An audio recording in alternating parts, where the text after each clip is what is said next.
الرسول ولا تبطلوا أعمالكم. اعوذ باللہ من الشیطان الرجیم. بسم اللہ الرحمن الرحیم. اللہم صلی علی محمد وعلی آل محمد کما صلیت علی ابراہیم وعلی آل ابراہیم انک حمید مجید. اللہم بارک علی محمد وعلی آل محمد کما بارکت علی ابراہیم وعلی آل ابراہیم انک حمید مجید. حدیث نمبر 619 حضرت عمر کی حدیث ہے کہ رسول اللہ صلی اللہ علیہ وآلہ وسلم نے مجھے کچھ دیا تو میں نے کہا یا رسول اللہ اسے دیجئے جو میرے سے زیادہ محتاج ہو. آپ نے کہا یہ لے لو. جب تیرے پاس یہ مال اس مال میں سے کچھ آئے اور تو اس کی لالچ نہ کرے اور نہ ہی تو اس کا سوال کرتا ہو تو اس کو لے لیا کرو. اور اگر ایسا نہیں ہے تجھے مال نہیں مل رہا یا تو مال کی لالچ کر رہا ہے تو اس کے پیچھے اپنے نفس کو نہ لگا. یعنی بغیر لالچ کے بغیر مانگنے کے اگر کسی کو کوئی مال ملتا ہے تو اسے لے لینا چاہیے اور اس کے پیچھے اپنے نفس کو نہیں لگانا چاہیے کہ ضرور ہی مجھے یہ مال ملنا چاہیے. حدیث نمبر 622 حدیث انس بن مالک ان رسول اللہ صلی اللہ علیہ وسلم قال. انس بن مالک کی حدیث ہے کہ رسول اللہ صلی اللہ علیہ وسلم نے فرمایا اگر ابن آدم کے لیے سونے کی 2 وادیاں ہوں وہ پسند کرے گا کہ اس کے لیے 2 وادیاں اور بھی ہوں. کیا خیال ہے؟ ایسا ہی ہے نا.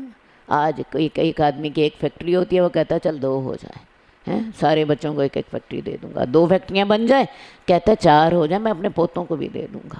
ٹھیک ہے نا. 4 ہو جائیں تو اس کا دل کرتا ہے 8 ہو جائیں میں اپنے پوتوں سے بھی آگے نواسوں کو بھی دے دوں گا. ٹھیک ہے. تو انسان کی تو لالچ کا یہ حال ہے کہ اس کے پاس اگر سونے کی 1 وادی ہو تو وہ چاہے گا کہ اس کے لیے 2 وادیاں ہو جائیں اور اس کے منہ کو تو قبر کی مٹی ہی برتی ہے. ایسا ہی ہے نا. حقیقتاً انسان کی لالچ اور ہرس ایسا ہی ہے. اور اللہ تعالیٰ تو توبہ قبول کرتا ہے جس پر اللہ تعالیٰ چاہتا ہے اور اسے قناعت دے دیتا ہے. اللہ تعالیٰ جس کو قناعت دے دیں یہ خاص اللہ کی رحمت ہوتی ہے. ورنہ انسان ہرس اس کی ختم ہی نہیں ہوتی. اور کب ختم ہوتی ہے؟ قبر کی مٹی کے ساتھ اس کا منہ بھرتا ہے. حدیث نمبر 624 ابو ہریرہ کی حدیث ہے. وہ رسول اللہ صلی اللہ علیہ وآلہ وسلم نے فرمایا کہ مالداری مال کی کثرت سے نہیں ہوتی. مالداری تو نفس کی مالداری ہوتی ہے. اصل میں آپ نے بہت سے امیر دیکھے ہوں گے مالداری اتنے مالدار ہیں ہرس ختم نہیں ہوتی. کیا خیال ہے؟ زرداری کے پاس تھوڑا مال ہے ہرس ختم ہوتی ہے ہرس ختم ہوتی. تو مالداری کے ساتھ مال کے ساتھ انسان مالدار نہیں ہوتا. مالداری کس کے ساتھ ہرس کس کے مالدار اصل میں وہ ہوتا ہے جس کا نفس غنی ہو. آپ نے بہت سے لوگوں کو دیکھا ہوگا اللہ نے بڑا تھوڑا مال دیا ہوتا ہے بڑے مطمئن ہوتے ہیں اسے کسی بال کی لالچ نہیں ہوتی. اللہ تعالیٰ نے ان کے دل کو غنی کیا ہوتا ہے. تو مالداری مال سے نہیں ہوتی مالداری دل کے ساتھ ہوتی ہے. اللہ ہمیں ایسا دل دے جس میں مال کی ہرس نہ ہو. اللہ تعالیٰ ہمیں ایسا دل عطا فرمائے جس میں مال کی ہرس نہ ہو. اور دوسری بات اللہ ہمیں اپنے راستے میں خرچ کرنے کی توفیق عطا فرمائے. ہم نے کل پڑھا تھا اللہ کے رسول صلی اللہ علیہ وسلم نے فرمایا تھا میرے پاس اگر احد پہاڑ سونے کا ہو تو میں اسے 1 سے لے کے 3 دنوں میں سارا اللہ کے راستے میں دے دوں گا.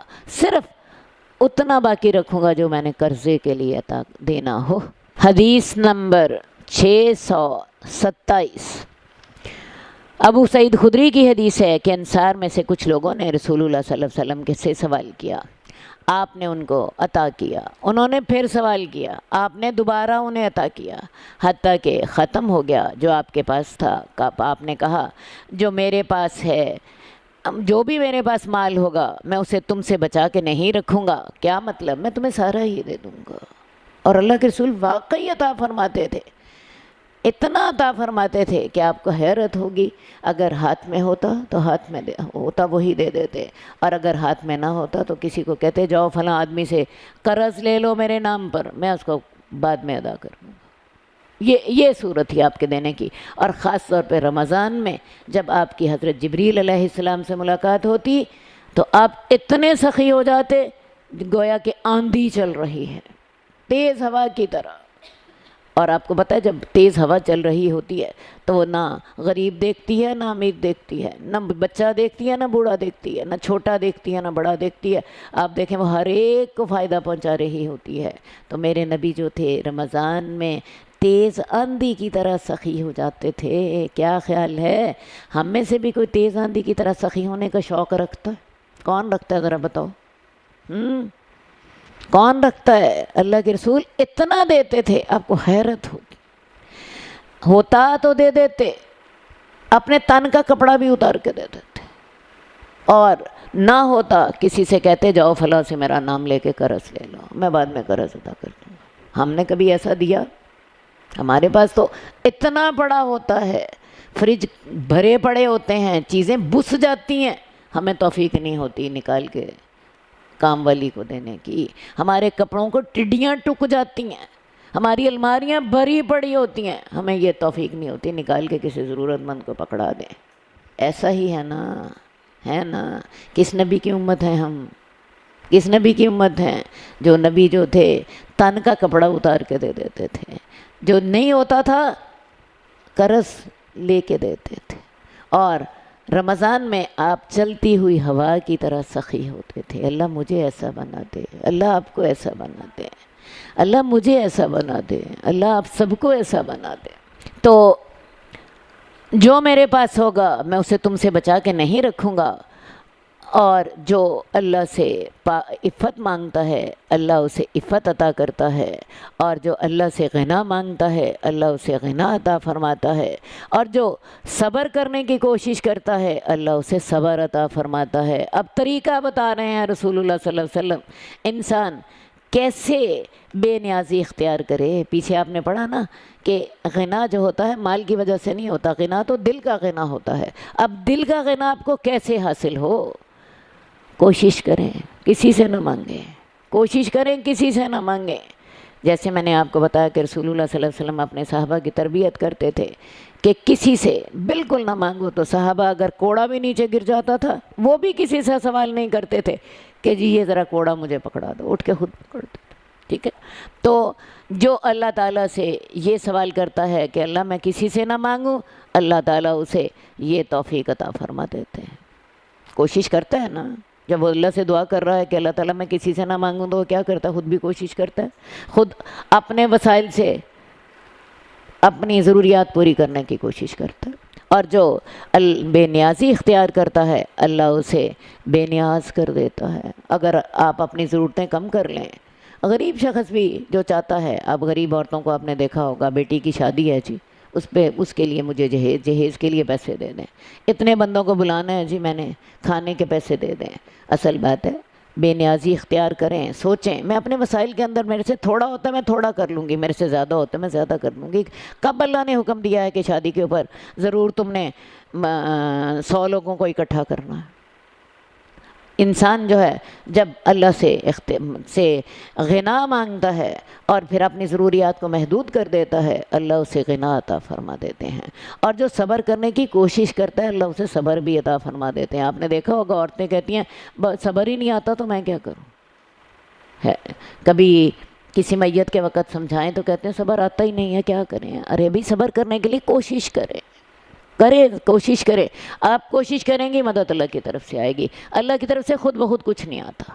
آپ اللہ سے غنا مانگے اللہ غنا دیتا ہے. آپ اللہ سے یہ چیز مانگیے کہ اللہ تعالیٰ میں کسی سے سوال نہ کروں، اللہ تعالیٰ آپ کو اس کی توفیق دے دیتا ہے. آپ صبر کرنے کی کوشش کریں اللہ آپ کو صبر عطا فرماتا ہے. لیکن نیت آپ کو کرنی ہوگی، پہل آپ کو کرنی ہوگی. آپ نیت کریں قدم بڑھائیں اللہ 10 قدم بڑھا کے آپ کو توفیق عطا فرماتا ہے. صحیح ہے. حدیث نمبر 628 ابو ہریرہ کی حدیث ہے کہ رسول اللہ صلی اللہ علیہ وسلم نے کہا ہے اللہ تعالیٰ آل محمد کو قوت عطا فرما. قوت کیا ہوتا ہے؟ قوت اتنا رزق جس کے ساتھ صرف کمر سیدھی رہے۔ اصل بات یہ ہے، یہ دنیا کا مال اللہ کے رسول نے نہ اپنے لیے کبھی مانگا، نہ کبھی اپنی آل کے لیے مانگا۔ فقر و فاقہ پسند کیا، اس لیے نہیں کہ آپ کے پاس تھا، نہیں آپ چاہتے تو اللہ تعالیٰ آپ کو دنیا جہان کے خزانے دے دیتا، ٹھیک ہے، لیکن آپ نے خود فقر و فاقہ اختیار کیا اور اپنی اولاد کے لیے بھی اتنا مانگا جس کے ساتھ صرف زندگی باقی رہے۔ میں آپ کو بتاؤں، مال جو ہے اللہ کی نعمت ہے، لیکن اس مال کے ساتھ فتنے بہت زیادہ ہیں۔ مال کے ساتھ انسان آرام طلب ہو جاتا ہے، بچے جو ہوتے ہیں وہ منمانی کرنے لگ جاتے ہیں، کسی کی بات نہیں ماننی، اور پھر اس کے ساتھ انسان جو ہے جب لوگوں کے حقوق نہیں دیتا، جو مال میں اللہ تعالیٰ نے حقوق رکھے ہیں، تو سب سے زیادہ قلیل اجر والا بن جاتا ہے۔ کل ہم نے حدیث ابو ذر غفاری کی پڑھی تھی کہ زیادہ مال والے زیادہ خسارے والے ہیں، اگر انہوں نے مال کے حق ادا نہ کیے تو مال کے فتنے زیادہ ہیں۔ رسول اللہ صلی اللہ علیہ وسلم نے اپنے لیے بھی اور اپنی آل کے لیے بھی مال نہیں مانگا، اتنا مانگا جس کے ساتھ بس زندگی کی ضروریات پوری ہوتی رہیں۔ لیکن مصیبت ساری یہ ہے کہ آج ہم نے سٹیٹس کو اپنا خدا بنا لیا ہے، ہماری جو زندگی کی ضروریات ہیں وہی نہیں پوری ہوتی، خیر سے ہماری ضروریات کی کوئی حد ہی نہیں، ہماری ضروریات کی کوئی حد ہی نہیں ہے۔ اللہ تعالیٰ ہمیں سمجھنے کی توفیق عطا فرمائے، اللہ تعالیٰ ہمیں آخرت کے لیے تیاری کرنے کی توفیق عطا فرمائے۔ جب انسان اپنے سامنے آخرت کو رکھتا ہے تو میں آپ کو بتاؤں پھر دنیا اس کے سامنے حقیر ہوتی چلی جاتی، پھر انسان جو ہے آخرت اور دنیا کے مقابلے میں کسے ترجیح، اللہ ہمیں آخرت کو ترجیح دینے کی توفیق عطا فرمائے۔ تو ابو ہریرہ نے کہا کہ رسول اللہ صلی اللہ علیہ وسلم نے اللہ سے دعا کی، اللہ آل محمد کو قوت عطا فرما۔ کیا خیال ہے ہم اپنے اولاد کے لیے مال کی دعا کرتے ہیں؟ کبھی یہ بھی تو دیکھ لیا کریں اللہ کے رسول نے اپنی اولاد کے لیے کیا پسند کیا۔ حدیث نمبر 629 انس بن مالک کی حدیث ہے کہ میں رسول اللہ صلی اللہ علیہ وسلم کے ساتھ چل رہا تھا اور آپ کے اوپر ایک نجرانی چادر تھی جس کا کنارہ موٹا تھا۔ آپ کو ایک اعرابی نے پا لیا اور اس نے اس چادر کو کھینچا، زور سے کھینچا، یہاں تک کہ میں نے دیکھا کہ رسول اللہ صلی اللہ علیہ وسلم کے کندھے پر اس موٹے کنارے کی وجہ سے نشان پڑ گئے تھے۔ ایک بدو آیا اور ایک بدو نے کیا کیا، پیچھے کھڑا تھا، رسول اللہ صلی اللہ علیہ وسلم نے وہ موٹے کنارے والی چادر اوڑی ہوئی تھی، اس چادر کے ساتھ آپ کو کھینچا اور آپ کے یہاں جو یہ جگہ تھی کندھا، وہاں پہ لاس پڑ گئے، سرخ رنگ کا نشان پڑ گیا، اثرات نظر آ رہے ہیں، اتنی زور سے کھینچا۔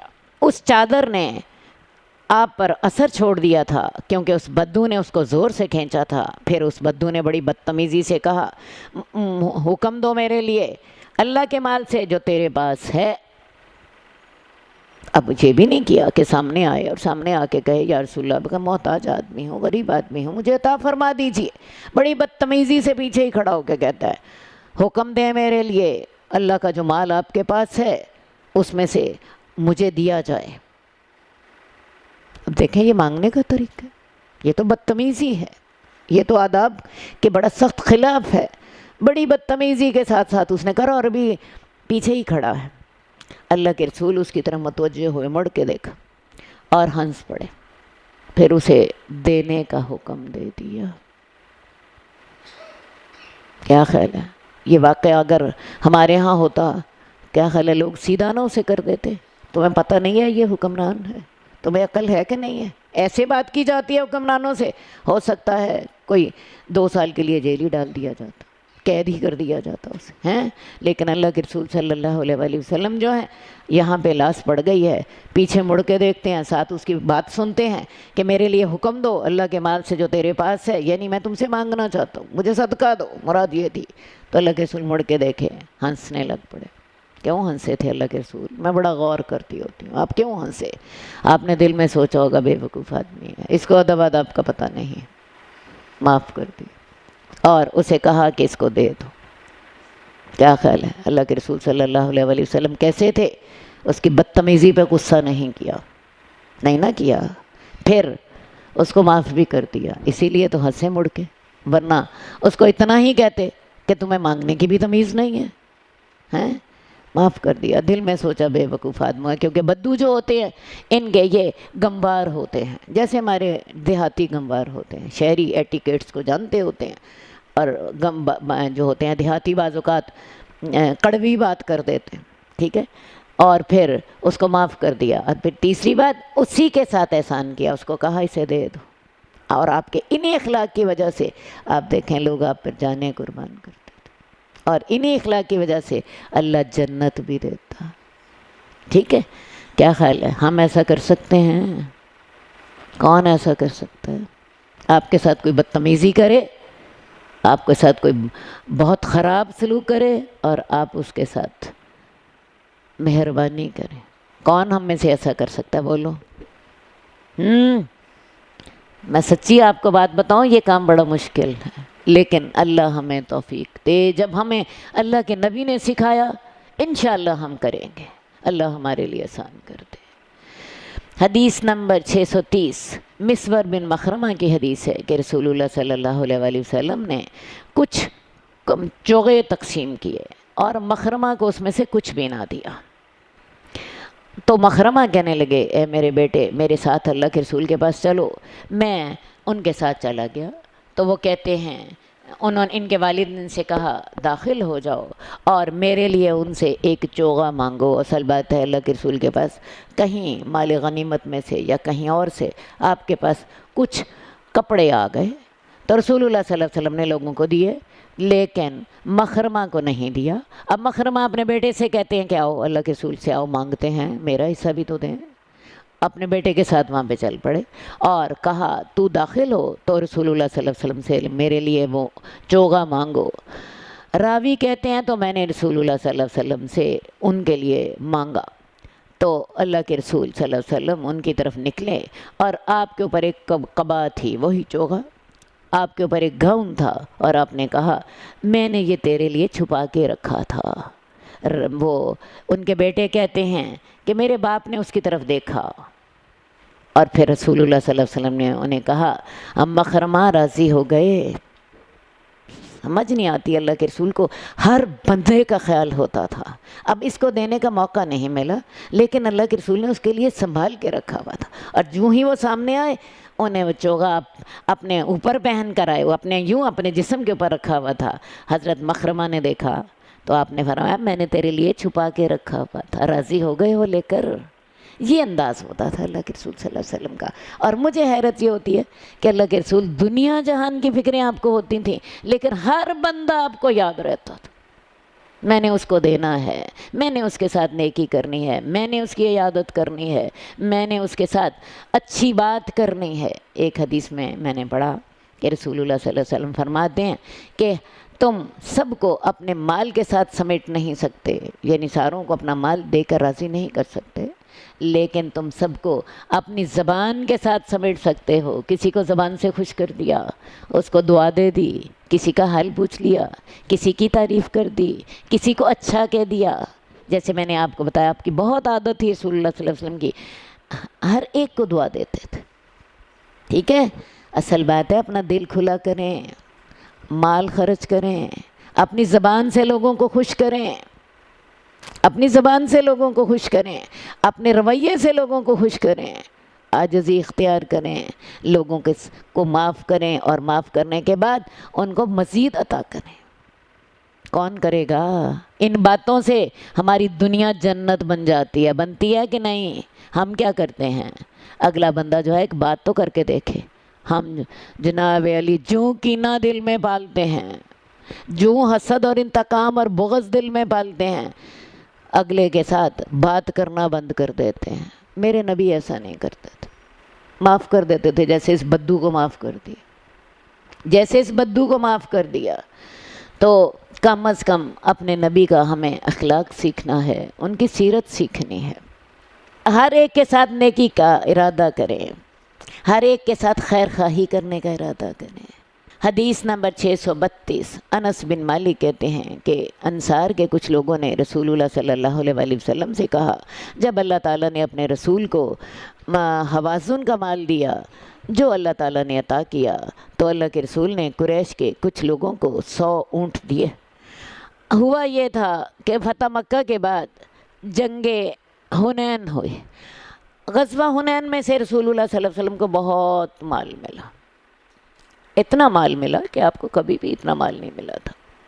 غزوہ حنین میں سے رسول اللہ صلی اللہ علیہ وآلہ وسلم کو 24,000 اونٹ ملے، 40,000 بکریاں ملے، اتنا مال غنیمت. تو رسول اللہ صلی اللہ علیہ وسلم نے کیا کیا کہ اس مال غنیمت میں سے قریش کے جو 9 مسلم افراد تھے جو فتح مکہ کے موقع پر مسلمان ہوئے تھے، ان کو 100 اونٹ دیے.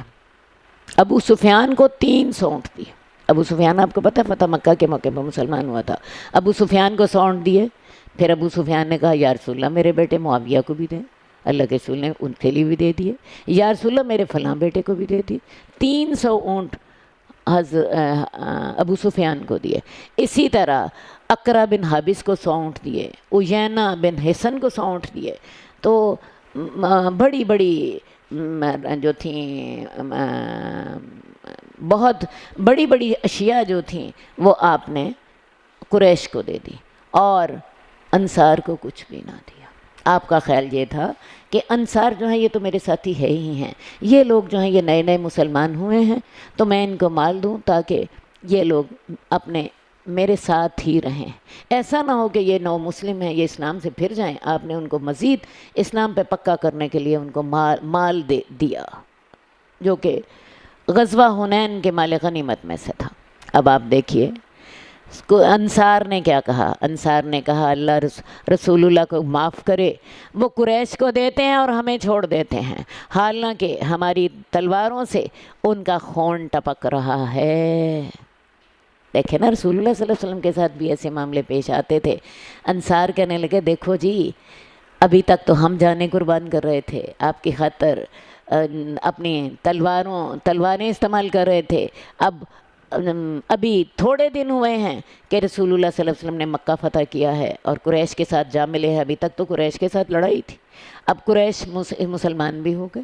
تو تھوڑی دن جمعہ 4 دن ہوئے ہیں رسول اللہ صلی اللہ علیہ وسلم کو اپنی قوم سے ملے ہوئے اور آپ نے سارا مال انہیں دے دیا اور ہمیں چھوڑ دیا، ہمیں بھول گئے اور ہماری تلواروں سے ان کا خون ٹپک رہا ہے. جانیں ہم دیں، قربانیاں ہم دیں اور مال قریش کو مل جائے. دیکھا شیطان نے کیسی پٹی پڑھائی انصار کو، حالانکہ وہ اللہ کے رسول پہ واقعی جانیں قربان کرنے والے تھے، لیکن شیطان نے یہ پٹی پڑھائی کہ دیکھو ابھی تھوڑی دیر ہوئی ہے انہیں قریش کے ساتھ ملے ہوئے، سارا مال قریش کو دے دیا اور ہمیں چھوڑ دیا. جانیں ہم قربان کریں، ہماری تلواریں ان کے خون سے بھری پڑی ہیں تو مال سارا ان کو مل جائے، مال ہمیں اللہ کے رسول نے دیا ہی نہیں. یہ باتیں کر رہے ہیں انصار. ایک آپ سمجھے بہت بڑا ایشو کھڑا ہو گیا. حضرت انس کہتے ہیں کہ رسول اللہ صلی اللہ علیہ وآلہ وسلم کو ان کی باتیں جو تھیں بتائی گئیں تو آپ نے انصار کو بلا بھیجا اور ان کو ایک چمڑے کے خیمے میں اکٹھا کیا اور ان کے علاوہ کسی اور کو نہیں بلایا. آپ کو پتہ چلا کہ انصار ایسی باتیں کر رہے ہیں، بہت بڑا طوفان کھڑا ہو گیا. تو آپ نے کیا کیا کہ انصار کو ایک خیمے میں بلایا اور یہ بھی کہہ دیا کہ انصار کے علاوہ اور کوئی نہ آئے. جب وہ تمام جمع ہو گئے ان کے پاس اللہ کے رسول آئے اور آپ نے کہا یہ کیسی بات ہے جو مجھے تمہاری طرف سے پہنچی ہے. تو سمجھدار آدمی کہنے لگے یا رسول اللہ جو ہمارے عقل مند آدمی ہیں انہوں نے کچھ بھی نہیں کہا، جو سمجھدار آدمی ہیں انہوں نے کچھ نہیں کہا، لیکن ایسے نوجوان جن کی عمریں کم ہیں انہوں نے یہ بات کہی ہے کہ اللہ رسول اللہ کو معاف کرے، وہ قریش کو دیتے ہیں اور انصار کو چھوڑ دیتے ہیں. یعنی انہوں نے کہا کہ بھیا بات ہوئی ضرور ہے لیکن یہ ہمارے سمجھدار لوگوں نے نہیں کی، ہمارے نوجوان لوگوں نے جن کے اندر جوش زیادہ ہوتا ہے انہوں نے یا رسول اللہ یہ بات کہی ہے کہ اللہ رسول اللہ کو معاف کرے، وہ قریش کو تو عطا کرتے ہیں اور انصار کو چھوڑ دیتے ہیں، حالانکہ ہماری تلواروں سے ان کا خون ٹپک رہا ہے. اللہ کے رسول نے کہا میں کسی آدمی کو اس لیے دیتا ہوں کہ ان کا کفر کا زمانہ ابھی نیا ہوتا ہے، وہ بھی ابھی ہی تو مسلمان ہوئے ہیں، انہیں کفر چھوڑے ہوئے زیادہ دیر نہیں ہوئی، تو میں نے انہیں اس لیے دیا تاکہ وہ اپنے اسلام پر قائم رہیں. انہیں ان کے دلوں میں اسلام کی محبت ڈالنے کے لیے، انہیں اسلام پر جمانے کے لیے میں نے انہیں مال دیا. کیا تم راضی ہو کہ لوگ تو مال لے جائیں اور تم اپنے گھروں کو جب واپس جاؤ تو تم اللہ کے رسول کو اپنے ساتھ لے جاؤ؟ لوگوں کو تو میں نے مال دیا ہے اور تمہیں میں اپنا آپ دیتا ہوں۔ انصار سے آپ نے کہا اللہ کی قسم تم جس کے ساتھ پلٹو گے وہ زیادہ بہتر ہوگا جس کے ساتھ وہ پلٹیں گے۔ وہ کس کے ساتھ پلٹیں گے؟ مال کے ساتھ۔ اور تم کس کے ساتھ جاؤ گے؟ اللہ کے رسول کے ساتھ۔ انہیں تو میں مال دیتا ہوں، تمہیں میں اپنا آپ دیتا ہوں۔ اور وہ کہنے لگے کیوں نہیں اللہ کے رسول، ہم راضی ہو گئے۔ تو آپ نے پھر ان سے کہا تم میرے بعد دیکھو گے کہ تمہارے اوپر دوسروں کو بڑی سخت ترجیح دی جا رہی ہے، تو اے انصار تم صبر کرنا یہاں تک کہ تم اللہ کے اور اس کے رسول سے حوض پر ملو۔ حضرت انس کہتے ہیں ہم صبر نہ کر سکے، ہمیں صبر کرنا چاہیے تھا لیکن ہم صبر نہ کر سکے۔ اب اسی واقعے کی کچھ مزید اور تفصیل، حدیث نمبر 636۔ عبداللہ بن زید بن عاصم کہتے ہیں کہ جب اللہ تعالیٰ نے اپنے رسول کو غزوہ حنین میں سے دیا، اس کا مال غنیمت عطا کیا، آپ نے اسے لوگوں میں تقسیم کر دیا ان کے دلوں میں اسلام کی محبت ڈالنے کے لیے، اور انصار کو کچھ بھی نہ دیا۔ یہ میں نے آپ کو پہلے بتا چکی ہوں۔ تو گویا کہ انصار نے اس بات کو محسوس کیا، جب کہ انہیں نہیں ملا جو لوگوں کو ملا تھا۔ انہوں نے محسوس یہ کیا کہ دیکھو جی ہمیں کچھ بھی نہیں دیا گیا اور قریش کو سارا دے دیا گیا، جبکہ قربانیاں ہم دے رہے ہیں۔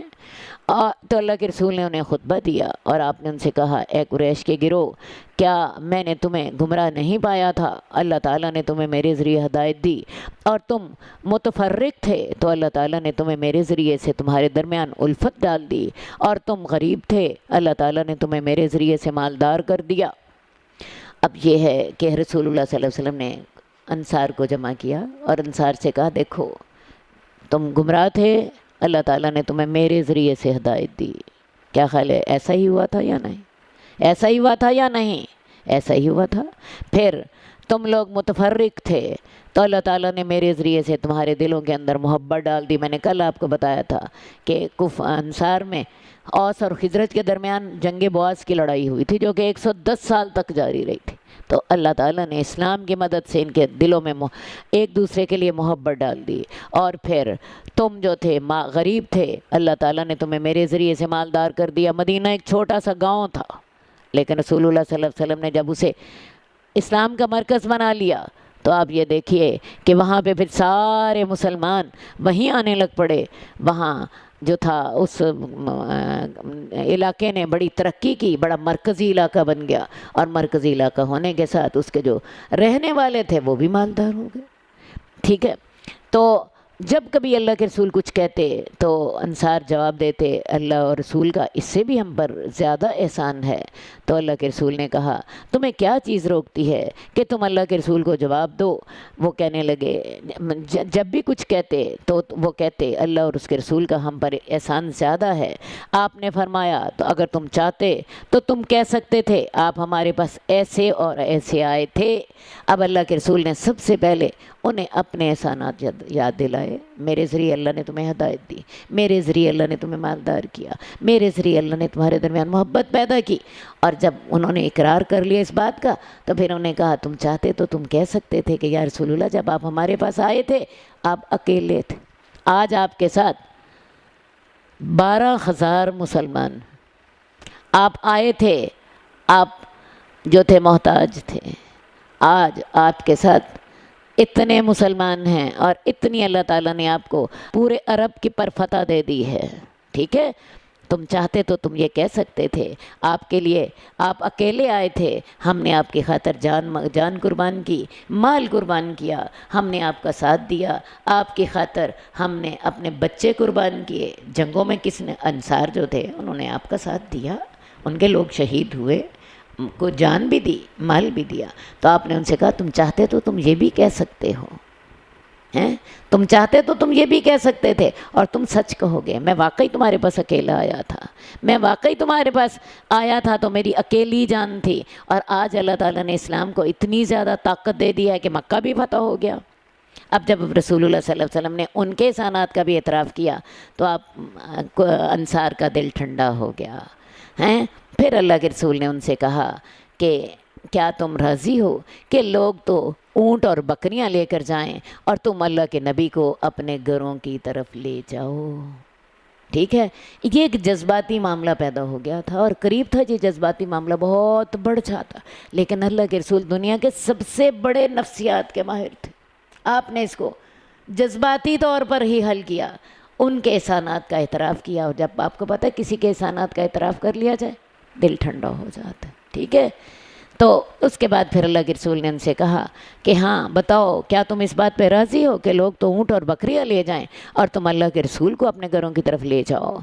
اگر ہجرت نہ ہوتی تو میں انصار کا ایک آدمی ہونا زیادہ پسند کرتا، اور اگر ہجرت اللہ تعالیٰ نے قسمت میں نہ رکھی ہوتی، میری قسمت میں تھا کہ میں مکہ سے مدینہ ہجرت کروں، اگر یہ نہ ہوتی تو مجھے یہ زیادہ پسند تھا کہ میں انصار ہی کا ایک فرد ہوتا، اور اگر لوگ ایک وادی پر چلیں گے یا ایک گھاٹی پر چلیں گے تو میں انصار کی وادی پر چلوں گا اور میں انصار کی گھاٹی پر چلوں گا، میں تمہارے ساتھ رہوں گا ہر حال میں، میرا جینا مرنا تمہارے ساتھ ہوگا۔ انصار شعار ہیں اور لوگ دثار ہیں۔ شعار اس کپڑے کو کہتے ہیں جو جسم کے ساتھ ملا ہوتا ہے، اور دثار اس کپڑے کو کہتے ہیں جو اس نیچے والے کپڑے کے اوپر ہوتا ہے۔ مثلا بنیان جو ہے وہ شعار ہے، اور اوپر جو قمیص ہم پہنتے ہیں وہ دثار ہے، یعنی تم میرے بالکل میرے جسم کے ساتھ ہو۔ باقی مہاجر ہیں یا دوسرے ہیں، ان کی وہ حیثیت نہیں ہے جو تمہاری حیثیت ہے، تم میرے ہو، میرے جسم کا ایسے حصہ ہو جیسے جسم کے اوپر سب سے پہلا کپڑا اس کے ساتھ میلا ہوتا ہے، اور تم عنقریب میرے بعد پاؤ گے کہ تم پر لوگوں کو ترجیح دی جا رہی ہے، تو تم صبر کرنا یہاں تک کہ تم مجھ سے حوض کوثر پر جا ملاقات کرو گے۔ تو اللہ کے رسول صلی اللہ علیہ وآلہ وسلم نے اس جھگڑے کو اس طرح نپٹایا کہ صحابہ کہتے ہیں جب اللہ کے رسول نے یہ کہا کہ تم لوگ تو بکریاں اور اونٹ لے کر جائیں گے اور تم اللہ کے رسول کو اپنے گھروں کی طرف لے جاؤ گے، انصار داڑھی مار مار کے رونے لگ پڑے، اتنا روئے داڑیاں بیت گئی، اور وہ جو دل میں شیطان نے غلط وسوسے ڈالے تھے، وہ جو پٹیاں پڑھائی تھی شیطان نے، سارے دل صاف ہو گئے، بلکہ پہلے سے زیادہ صاف ہو گئے۔ سمجھ آئی؟ تو اس طرح کر کے رسول اللہ صلی اللہ علیہ وآلہ وسلم نے اس مسئلے کو بڑی خوبصورتی کے ساتھ حل کیا۔ حدیث نمبر 638 جابر بن عبداللہ کی حدیث ہے، وہ کہتے ہیں کہ اس اثناء میں کہ رسول اللہ صلی اللہ علیہ وآلہ وسلم حنین کا مال غنیمت تقسیم کر رہے تھے جیرانہ کے مقام پر، جبکہ ان سے ایک آدمی نے کہا یا رسول اللہ انصاف کیجئے۔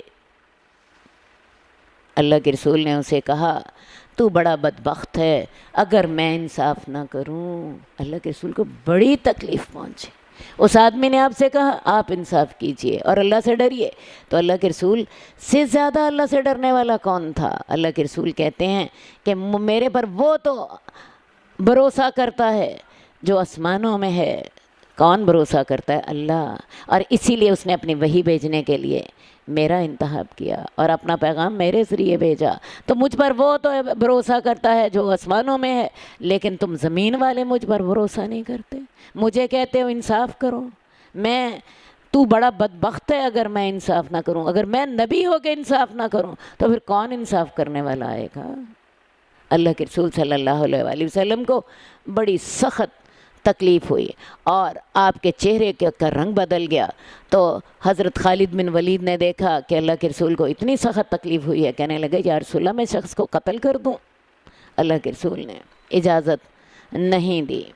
حدیث نمبر 645 ابو ہریرہ کی حدیث ہے کہ رسول اللہ صلی اللہ علیہ وسلم کے پاس کھجوریں لائی جاتی، جبکہ کھجوریں توڑنے کا موسم ہوتا، ایک آدمی اپنی کھجوریں لے کر آتا، ایک آدمی اپنی کھجوریں لے کر آتا، یہاں تک کہ آپ کے پاس کھجوروں کا ڈھیر ہو جاتا۔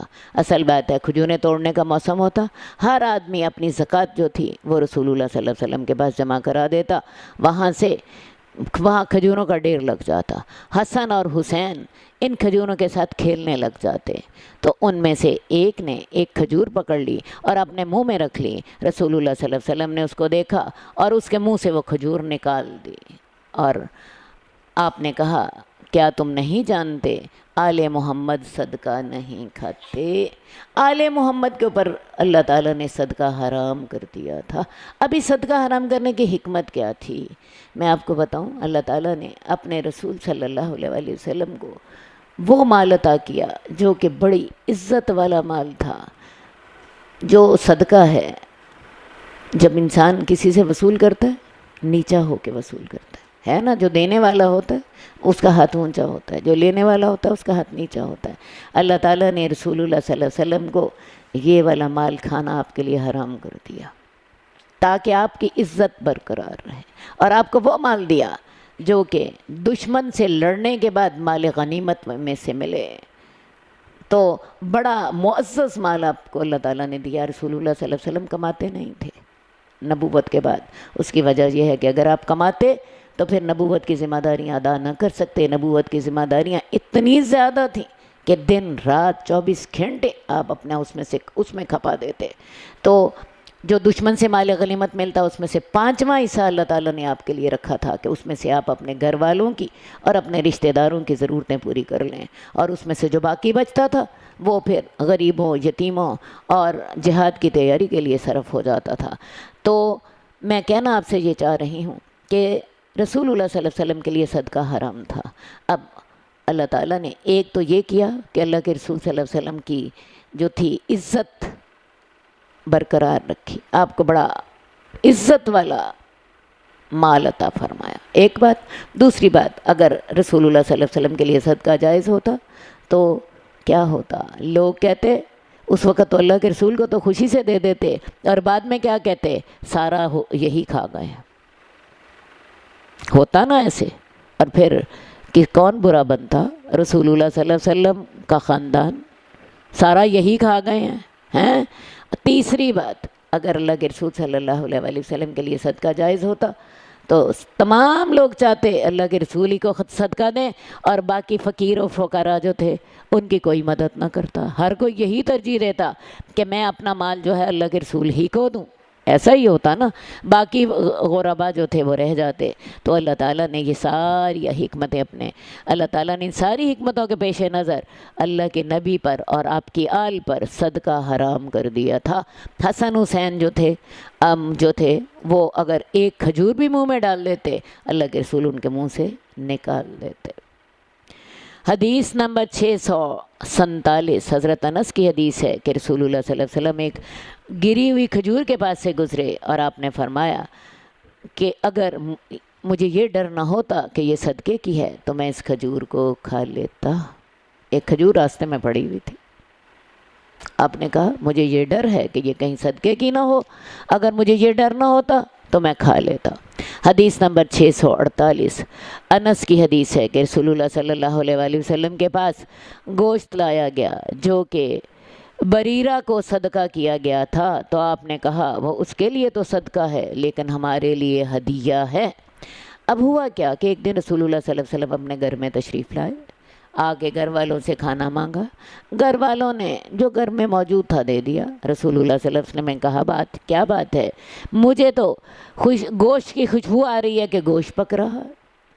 گھر والوں نے کہا یا رسول اللہ یہ گوشت جو ہے یہ تو بریرہ حضرت عائشہ کی آزاد کردہ لونڈی تھی، یہ تو اللہ کے رسول بریرہ کو کسی نے صدقہ دیا ہے اور آپ تو صدقہ نہیں کھاتے، ہم نے اس لیے نہیں آپ کو دیا.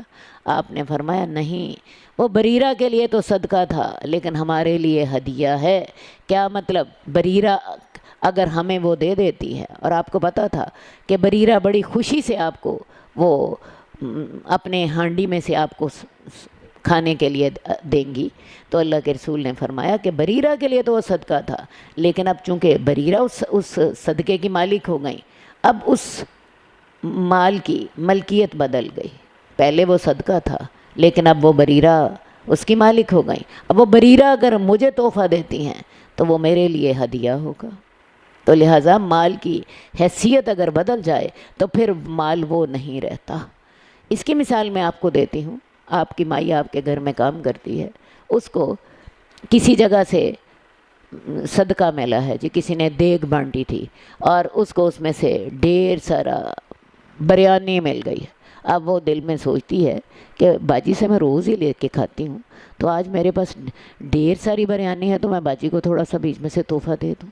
ہے وہ کسی نے صدقے کی دی تھی یا زکوٰۃ کے مال میں سے دی تھی، اب وہ آپ کو دے دیتی ہے تو آپ کے لیے وہ جائز ہوگی، کیونکہ آپ اس زکوٰۃ کے مال میں سے نہیں کھا رہے ہیں، بلکہ آپ کو تو آپ کی ملازمہ جو ہے وہ تحفہ دے رہی ہے، تو ایسی صورت میں مال کی حیثیت بدل جاتی ہے۔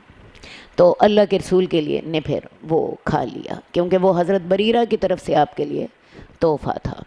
میں آپ کو بتاؤں زکوٰۃ کا مال جو ہے کئی دفعہ مالداروں کے لیے بھی جائز ہوتا ہے۔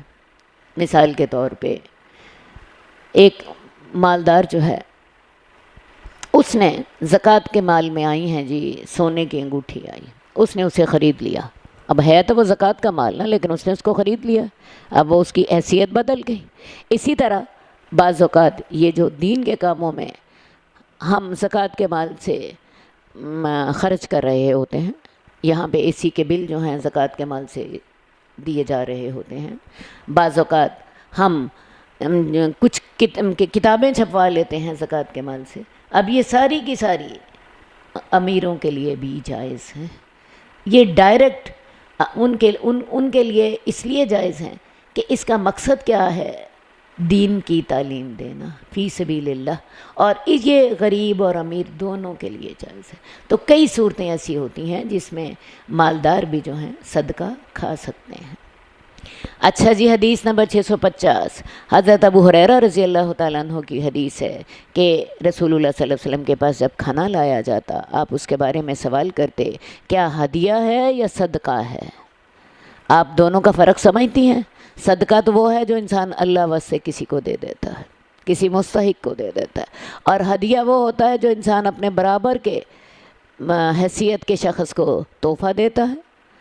تو اللہ کے رسول صلی اللہ علیہ وسلم جو تھے سوال کرتے تھے، اگر تو آپ کو بتایا جاتا یہ صدقہ ہے تو آپ اپنے صحابہ سے کہتے تم اسے کھا لو اور خود صدقہ نہ کھاتے، اور اگر کہا جاتا ہے تحفہ ہے تو آپ اپنا ہاتھ آگے بڑھاتے اور ان میں سے کھاتے، اور جب اللہ توفیق دیتا تو آپ اس کا بدلہ بھی دیتے، کیونکہ ہدیہ جو ہوتا ہے ایک نے آپ کو دیا، آپ کو اسے ویسا ہی دینا چاہیے یا اسے بہتر عطا کرنا چاہیے، تو رسول اللہ صلی اللہ علیہ وآلہ وسلم پھر اس کا بدلہ بھی دیتے ہیں۔ حدیث نمبر 651 عبداللہ بن ابی اوفا سے کی حدیث ہے کہ رسول اللہ صلی اللہ علیہ وآلہ وسلم جب کسی قوم کے پاس جب کچھ لوگ آپ کے پاس اپنے صدقات لاتے تو آپ ان سے کہتے اللہ تعالیٰ فلاں کی آل پر اپنی رحمتیں بھیج دے، یعنی کوئی آپ کے پاس صدقہ لاتا، آپ کے پاس کوئی زکوٰۃ لاتا، آپ اس کے لیے دعا فرماتے۔